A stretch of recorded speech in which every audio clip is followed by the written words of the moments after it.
Hey everybody, this is Mr. Sanford. I'm going to go over some new notes with you, some mass-to-mass conversions for stoichiometry. So we've seen BCA tables, and we know how they can help us determine moles of products, and we have to start by using moles there. So that'll tell us everything we need to know involving moles, but moles really aren't a practical unit. So there's really not a device or a tool that we can use that really helps us measure moles. So, and that's not really the way scientists operate. So we have to be able to do the work in a unit that we can measure. And so one of the most familiar units we're used to is mass. So we're going to learn how to do BCA tables involving mass. So steps to involve or solving mass-to-mass conversions. So the first thing you got to do is make sure your chemical equation is balanced. If it's not balanced, then you need to go ahead and work that out real quick. That's one of the skills you need to know. Once you have a balanced chemical equation, you're going to take the mass that you're given for each reactant and you're going to convert those into moles. Right? And we're going to do that using the grams to moles conversion from your pink sheet on page 40, that mole map. It's going to utilize the molar mass of each of those reactants as well.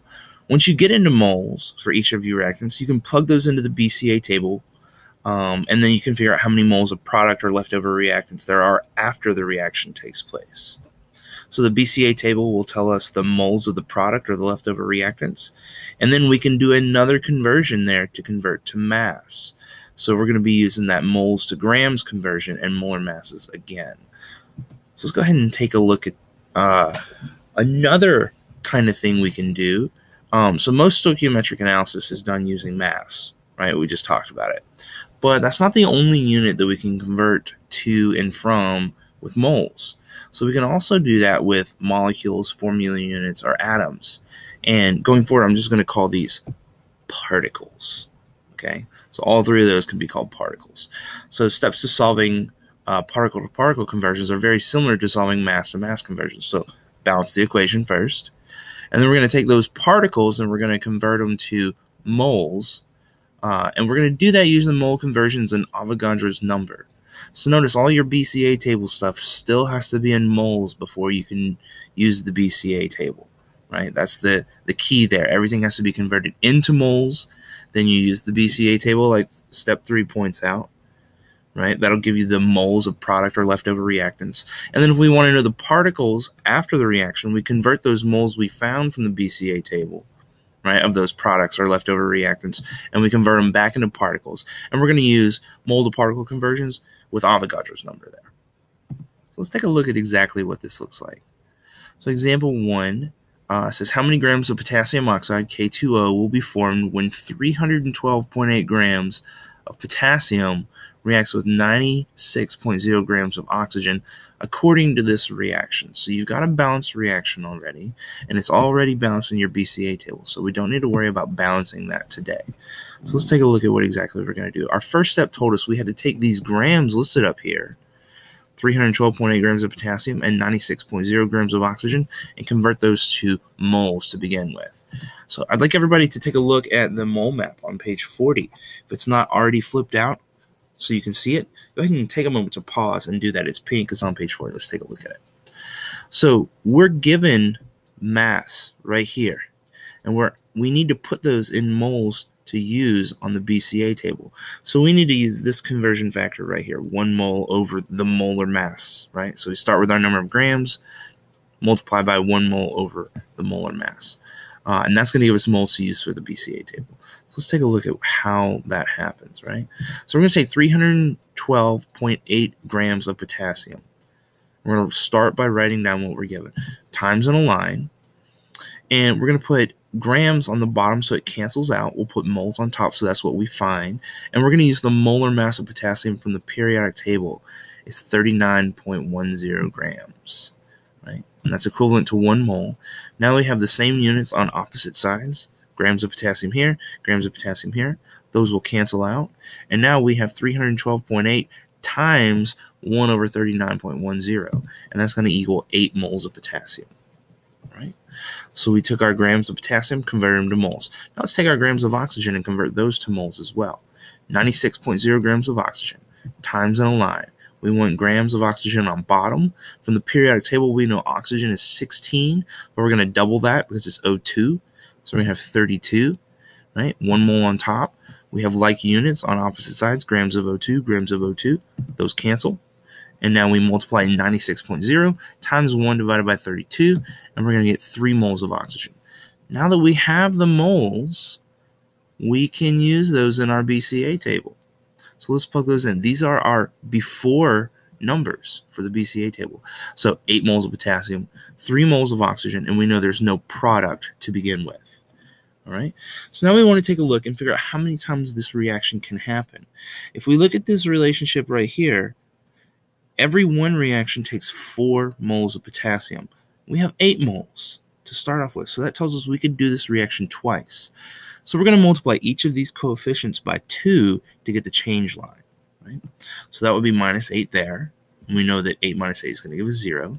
For the change line for O2, we need to take the coefficient 1 and multiply by 2. So minus 2 moles. 3 minus 2 is going to leave us with 1 mole.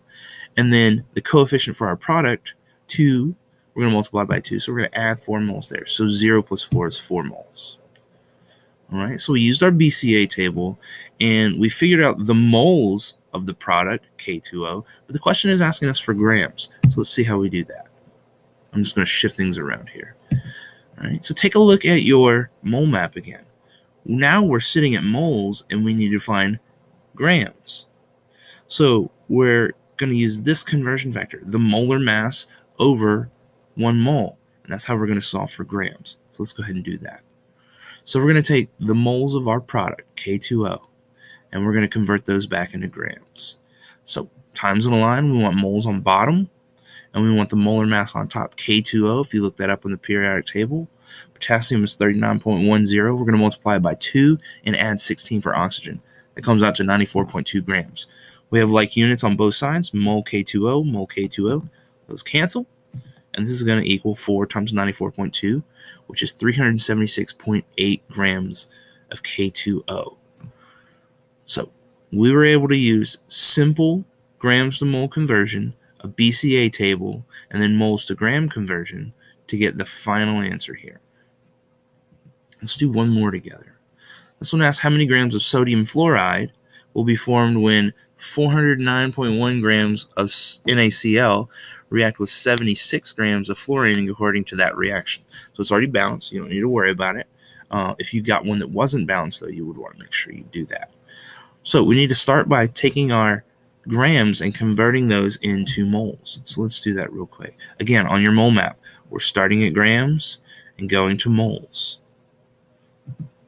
So we're going to take our mass of sodium, our 409.1 grams. We're going to set up a conversion factor, times in a line. We want grams of NaCl on bottom. If we look that up in the periodic table, sodium is 22.99.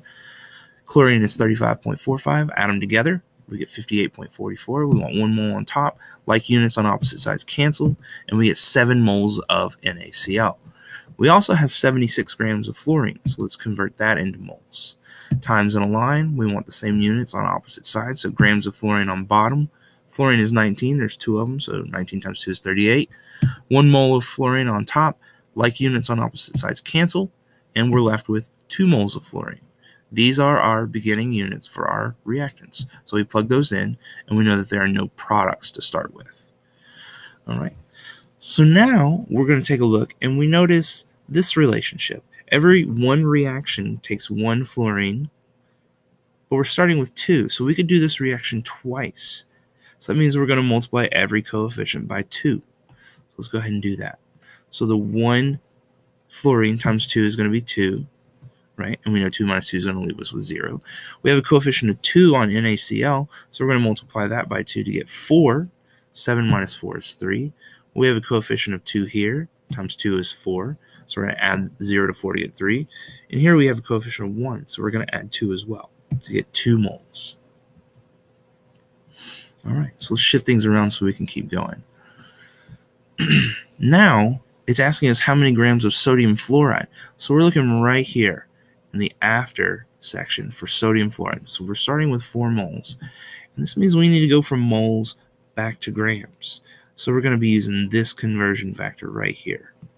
So let's do that. Let's take our moles of sodium fluoride and let's convert those into grams. So we're doing conversion, so times on a line. We want same units on opposite sides. A mole of NaF on bottom. And we want to find grams, so that goes on top. The molar mass of sodium fluoride, if you look it up on the periodic table, is 41.99. You have to add 22.99 and 19. You get 41.99. Same units on opposite sides cancel. And then we have 41.99 times 4, which is going to give us 167.96 grams of sodium fluoride.